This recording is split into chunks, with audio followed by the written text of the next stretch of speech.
So as we know, in the 2024 NFL Draft, the Washington Commanders used one of their selections on tackle Bradon Coleman. And a lot of fans believe Bradon Coleman could potentially be a starting tackle in this league. However, during the selection of Bradon Coleman, you had a lot of the NFL analysts there on the panel believing that Bradon Coleman is an offensive guard. They didn't think he was really good in space. So during my initial report on Bradon Coleman, I looked at the tape and it was very early, similar to what a lot of these analysts were saying, comparing on to potentially Brandon Sheriff and whatnot, and saying he's an offensive guard, which is not a bad thing at all, being compared to Brandon Sheriff. However, after hearing to a lot of other people's opinions and actually diving more deep into my own research, Bradon Coleman does have potential to being a tackle. Now, is that right away? I'm not sure. So, with that being said, you still have the question of what it is Washington is going to do with the offensive line. And there are some fans out there that believe the offensive line is fine how it is with the upgrading that they already made with guys like Tyler Biadasz and now Bradon Coleman. However, you have fans like me that is a little concerned with the offensive line, more specifically the tackle position. Interior, I'm fine with, but tackle position worries me. And maybe Bradon Coleman can, put those worries to bed at some point. But right now, the Washington Commanders, to me, have a little bit of a problem. So we're going to take a look at the Commanders Wire's website as they put together a list of potential tackles that the Washington Commanders could still sign if they wanted to. So without further ado, let's get straight into today's video. But before we do, make sure you guys go down below, leave a like on this video, subscribe to the channel if you are new, turn on post notifications, and also let everyone know that your boy Juan Gotti's back. Now with all that out the way, let's get straight into today's video. Phil? Black. What I want? Get back slow. I love the way she rock it. I love the way she move it, shake it on me. When she cry for him, the shawty is the winner. You can tell that shawty's no beginner. She's confident. I love the way she move it.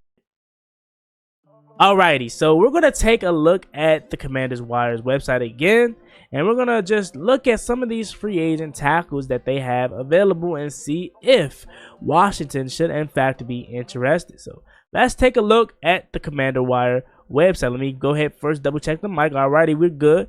And then it goes on to say this to kick off the article. The Washington Commanders went into the 2024 NFL Draft with a significant need of offensive tackle. Some fans believe Washington needed 2 offensive tackles, but new general manager Adam Peters clearly believes that the right tackle Andrew Wiley is serviceable, and the new offensive scheme will help him. However, after releasing veteran Charles Leno, who would start at left tackle for the Commanders in 2024, Peters expressed confidence in veteran Cornelius Lucas and Trenton Scott, but did try to move back up into the first round of the 2024 NFL Draft. Of course, a deal could not be made, and instead of reaching for a tackle with one of their second-round picks, Peters followed his board and eventually chose Bradon Coleman of TCU at number 67. Some thoughts on Coleman would be better at guard, but not Peters. Or some thought Coleman would be better at guard, but not Peters. In addition to his measurables, Coleman college tape backs up Peters' belief in him. So does Washington have enough at offensive tackle heading into the season? Wiley, Coleman, Lucas, and Scott are under contract. The Commanders could use another veteran with experience on the left side to help protect the rookie quarterback Jaden Daniels. There are some options available. However, they are either an age concern or injury concern or both. But here are 5 offensive tackles options for the Washington Commanders. So first up, you got David Bakhtiari, who we all know well from playing for the Green Bay Packers and being one of the best tackles in football when he is healthy. Now notice, I did say when he is healthy. He has had major injury concerns over the past couple of years, and obviously he is 33. But anyway, they go on to say this. David Bakhtiari will be 33 in September and is a former 2-time first-team All-Pro selection. However, he has played a combined of 13 games over the past 3 seasons. If his buddy Aaron Rodgers couldn't get him to New York, why would the Commanders sign him? Bakhtiari still wants to play, but it's doubtful that it will happen in Washington. So that's an option that they put up there, but it's highly unlikely. Next up, you got DJ Humphries, Arizona Cardinals. I know DJ Humphries all too well. Humphries, a former first-round pick, will turn 31 in December. He has played all nine of his NFL seasons with the Cardinals, playing left tackle and right tackle. He spent 4 years under new Washington's offensive coordinator Cliff Kingsbury. It all makes sense, right? The Cardinals has waived Humphries in March after he tore his ACL in January. He may not even play in 2024, and if he does, it will be later in the season. Humphries is an unlikely option. Next up, you have Donovan Smith, Kansas City Chiefs. Donovan Smith will be 31 in June and has always remained healthy outside of missing 8 games with the Chiefs last season. Smith spent the first 8 seasons of his career with the Buccaneers before signing with Kansas City last offseason. He has never been a star, but will be the perfect short-term addition for the Washington Commanders roster in 2024, and he's also a Maryland native. Next up, you got Andrew Peat from the New Orleans Saints. A first-round pick in 2015, Andrew Peat spent the first 9 seasons of his NFL career with the Saints. He'll turn 31 in November, but has played mostly guard in the NFL. 6'7", 316-pound Pete struggled at tackle early in his career, but moved inside and became a 3-time Pro Bowl guard. However, last season Pete took over at left tackle for the final 11 games and played well. He might be an excellent short-term addition.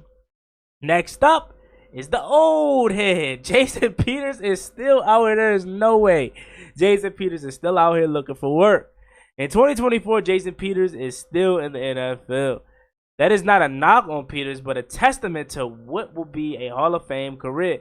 Peters began his career, NFL career, back in 2004. Guys, to give you a little bit of some like knowledge and a little bit of like some just craziness, I guess I would say, to tell you how like why he's still playing is just insane. I was just 1 year old in 2004. Like, let that sink in that Jason Peters is still out this jump looking for work. And I was 1 year old when he started his career, and he turned 42 in January.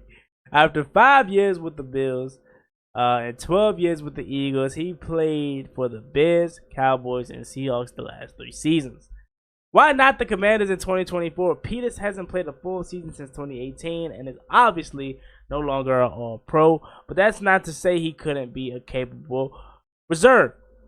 Now, for Jason Peters, I'm good. But those are all the guys that are potentially available. Some of the guys that, you know, are where they have some names or have some good, you know, work history. However, I'm going to keep it a whole 100 with you. And this is why I love doing this and you know, having live reactions. I'm pretty sure 9 times out of 10 there are more free agents out there. But after looking at that list, I think I'm going to just rock with what we got, bro.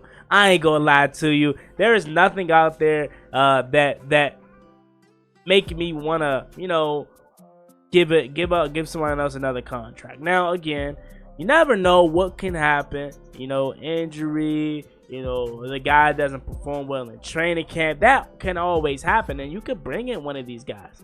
But I'm going to be real with you. It's highly unlikely that a lot of these guys come here because, again, like you said, with David Bakhtiari, if Aaron Rodgers wasn't able to get him coming here, what makes you think he'll come to Washington, right? With a guy like Andrew Peat, he's more of a guard, but he's a likely option. You know, potentially Donovan Smith is I probably would say the most realistic option. And with Jason Peters, he's 40 plus years old, and I can see him being a guy that you bring here like late in the season if he like gets hurt or something like that. You know what I'm saying? But another guy that could potentially really be like the number 1 option if we was to go ahead and sign someone else, it would probably be DJ Humphries too, because he has, you know, some work history with Cliff Kingsbury. But after looking at this list, I don't even know if I want anybody from this list. It's quite you know, hard for me to want to sign one of these guys, to be honest with you. Cornelius Lucas is probably going to be our starter at left tackle. Right tackle, Andrew Wiley. guard Sam Cosmi, center Tyler Biotish, and maybe left guard. Maybe you slide in Chris Paul. Maybe you put Bradon Coleman in there just to get him some work at guard to see maybe this guy is a tackle but can play guard in his first year just to get him some NFL action. You still got Ricky Stromberg there that could play center guard. Like, we have some solid pieces on this roster. Don't get me wrong. But I was just making this video to kind of like see if what is out there for Washington, and what could Washington potentially bring in. But like I said, after looking at the tape of Bradon Coleman, I like what I've seen, and after looking at this list live with you guys, I didn't want to take no pre-look because I like having live real reactions. There's not really no one out there that I personally would bang the table for. It would have to be kind of after training camp happens and maybe even preseason, to where we're like, all right, we may still have a problem here at tackle and we need to address it. But again, with the new scheme, all right, Andrew Wiley might be much better. Cornelius Lucas might ultimately turn into an absolute beast. You never know. That's why it is another reason that Adam Peters probably is taking it slow and probably isn't as concerned as me or as other fans, because one, he knows what he's doing, and two, he's probably like, hey, look, I got a good scheme that we're working up, and I have good confidence in these coaches to get the best out of the players that we have. He even talked about Trent Scott, Trent Scott is a guy that I personally, liked a little bit last year and early on in the preseason. And when he had to come in the regular season, he was solid. So again, hey, look, maybe we do got enough. It is a wait and see approach, but I definitely want to get out this video just to let you guys know there are some free agent tackles out there. How much do you want these guys? Or are you kind of like, nah, I don't want none of them. I'm straight with what we got, Brody. Let me know what y'all think in the comment section down below. As always, me and boy Juan Gotti. Like, comment, subscribe. Help to the Washington Commanders. On the road to 7,000 subscribers, so we greatly appreciate if you can help me reach that goal as soon as possible. Thank you so much. You have a blessed one. See y'all later. Peace. Never gave a ballin' like I'm Deshaun, throw the bomb, G. That's IG, my jersey never seen a laundry.